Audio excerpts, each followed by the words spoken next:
कृपा hair tonic, आयुर्वेदिक औषधी वनस्पतींचे परिपूर्ण मिश्रण, 100% आयुर्वेदिक.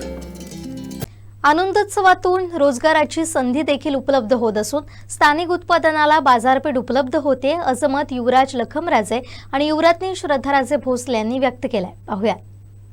2024ला बाय बाय करत असताना 2025चं स्वागत आनंद उत्सवात केलं जातं आहे आणि आज सावंतवाडी शहरामध्ये आनंद उत्सवाचं उद्घाटन झालं आहे. सावंतवाडी संस्थानचे युवराज लखमराजे श्रद्धाराजे भोसले यांच्या हस्ते याचा शुभारंभ झाला आहे आणि याचं संयोजन जे केलं आहे त्या पौर्णिमा सावंतसुद्धा आपल्यासोबत आहेत. मी सर्वप्रथम युवराज्ञींकडे जाईन, कारण तुम्ही संपूर्ण व्हिजिट केलं या उत्सवाला. कसं वाटलं? दरवर्षी तुम्ही इथे येता, काय सांगाल? दरवर्षी येथे खूप सुंदर प्रदर्शन असते. हे वर्षी पण एकदम सुंदर प्रदर्शन आहे. आपले कोकणचे लोक खूप उत्सुक आहे आणि काहीतरी नवीन नवीन करून येते. तर लोकांना भेटून आणि प्रोडक्ट्स बघून खूप आवडला. Wishing them all the best आणि त्यांना खूप खूप सक्सेस भेटे. नमस्कार. नक्कीच तुम्ही स्वतः पण शेफ आहात आणि इकडे आपण बघतोय तर विविध पदार्थ केलेत आणि खूप आपले ऐतिहासिक पदार्थ आहेत किंवा परंपरागत चालत आलेले पदार्थ आहेत. आता ते बघून काय वाटलं? काय टेस्ट केलेत का किंवा कसं वाटलं? आपली कोकणचे स्वादच इतकी सुंदर आहे, आवडणारच आहे. पण चांगलं वाटतं बघून की आपले लोक आपलं जेवण पुढे करत आहे, वेस्टर्न जेवण पुढे नाही करत. तर ते बघून आवडते. मी लोकांना ते सांगणार की आपले आजी आजोबाकडून अजून त्यांचे जे जुने रेसिपीज आहेत ते शिका, कारण लोकांना आता ते म्हणजे टेस्ट करायचं आहे. फॉरेनचे पण जे पण लोक येते त्यांना आपला लोकल जे पदार्थ असते ते जास्ती आवडते. तर ते अजून पुढे करा. युवराज लखमराजे आपल्यासोबत आहेत. युवराज, या कार्यक्रमाला तुम्ही उपस्थित राहिला, काय सांगाल? आणि तुम्ही पण स्वतः एक शेफ आहात, इथले पदार्थ पण तुम्ही बघताय किंवा एक आपल्या राजघराण्यांचा जो इतिहास लागला आहे, ज्या वस्तू आपण लाकडी खेळण्यांच्या तयार करतो, अशा अनेक वस्तू इथे आपल्याला दिसल्या, टाकाऊत न टिकाऊसारख्या. काय सांगाल सगळ्याबद्दल? पहिलं ते माझं पहिलं वर्ष, मी मागच्या वेळी आलो नव्हतो, युवराणी साहेब आले होते, पण खूपच सुंदर आहे.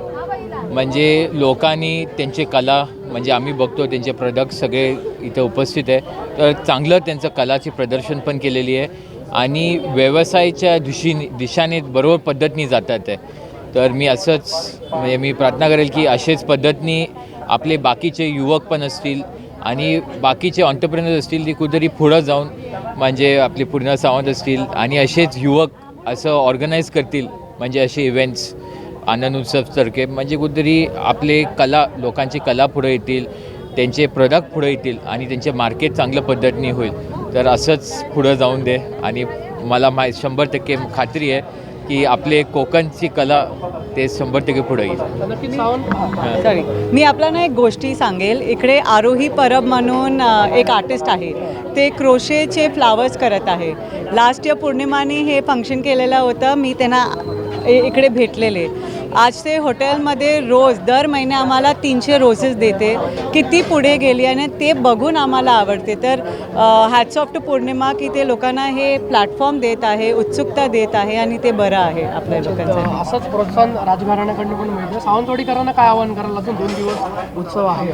नाही, 100% बाकीचे लोक पण इथे यायला पाहिजे, म्हणजे आपले पूर्ण सिंधुदुर्गवासियांनी यायला पाहिजे आणि त्यांनी पण माहिती घ्यायला पाहिजे की काय पद्धतीने केलेले लोकांनी. कुठेतरी आपण म्हणतो रोजगारसाठी शोधत जातो, पण इथं आपल्या लोकांनी स्वतः प्रोडक्ट तयार केलेले आहे आणि स्वतः रोजगार उपलब्ध केलेले आहे.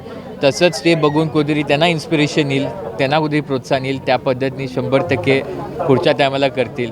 आम्ही पण भरपूर प्रोडक्ट्स तिकडचे, म्हणजे आम्ही केव्हा बघतो, आम्हाला जास्त करून लोकल प्रोडक्ट वापरणं, हॉटेलमध्ये वापरणं गरजेचं वाटतं आहे. तसंच बाकीचे लोक पण किती जास्त आपण लोकल सामान वापरू शकतो तर एवढंच वापरत जावा, एवढंच आवाहन करेल. स्वतः युवराज आणि युवराज्ञींनी तुमचं कौतुक केलं आहे आणि तुम्ही गेली अनेक वर्ष या आनंदोत्सवाचं आयोजन करता, काय सांगाल? आनंदोत्सवचं आयोजन करताना मला खूप चांगलं वाटतं, कारण की गेल्या वर्षी केल्यानंतर ऑलमोस्ट 50% स्टॉल्स हे माझ्याकडे रिपीटमध्ये आहेत, जे गेल्या वर्षी त्यांना एक्सपिरियन्स मिळाला इकडे आणि त्यांना क्लायंट्स जे मिळाले त्यावरून ते यावर्षी परत सावंतवाडीमध्ये आलेले आहेत आणि त्यांनी माझ्यावरती विश्वास ठेवून स्टॉल बुकिंग केलं आहे आणि जेवढं काही मी मार्केटिंग केलं आहे त्याचं फळ मला आज दिसतं आहे. खूप सारी लोकं येत आहेत, खरेदी करतायत, ह्याचं मला खूप छान वाटतं आहे. आणि मी सर्वांना आवाहन करेन की त्यांनी 2 दिवस अजून 2 दिवस आहेत, 29 तारीखपर्यंत रात्री, तर तुम्ही या नक्की आणि वेगवेगळ्या या गोष्टी बघा. तुम्हाला या गोष्टी बघायला नक्की आवडतील. थँक्यू. निश्चितच आपण पाहतोय तर या आनंदोत्सवाला इथल्या सावंतवाडीकरांचा आणि शेजारच्या गोवा राज्यातल्या पण जे पर्यटक आहेत किंवा इथे येणारे जे लोक आहेत त्यांचा प्रतिसाद कसा पद्धतीने मिळतोय ते आपण पाहतोय. मोठी गर्दी या आनंदोत्सवाला केलेली दिसून येते आणि एकंदरीतच राजघराण्याकडनं सुद्धा या इथल्या स्टॉल व्यावसायिकांचं जे पुढे येत आहेत, स्वतः रोजगार निर्माण करत आहेत, त्यांचं देखील कौतुक करत त्यांना अशाच पद्धतीनं पुढे जाण्याचा संदेश देखील या निमित्तानं देण्यात आलेला आहे. Video journalist Sahil दहीभावकर Vinayak Gawas, Konkan 7 live, Sawantwadi. आमचे दिवसभरातले सर्व अपडेट्स, ताज्या घडामोडी आणि थेट लाईव्ह पाहण्यासाठी सबस्क्राईब करा, लाईक करा कोकणचं नंबर 1 महा चॅनल कोकण 7 लाईव्हचं YouTube चॅनल.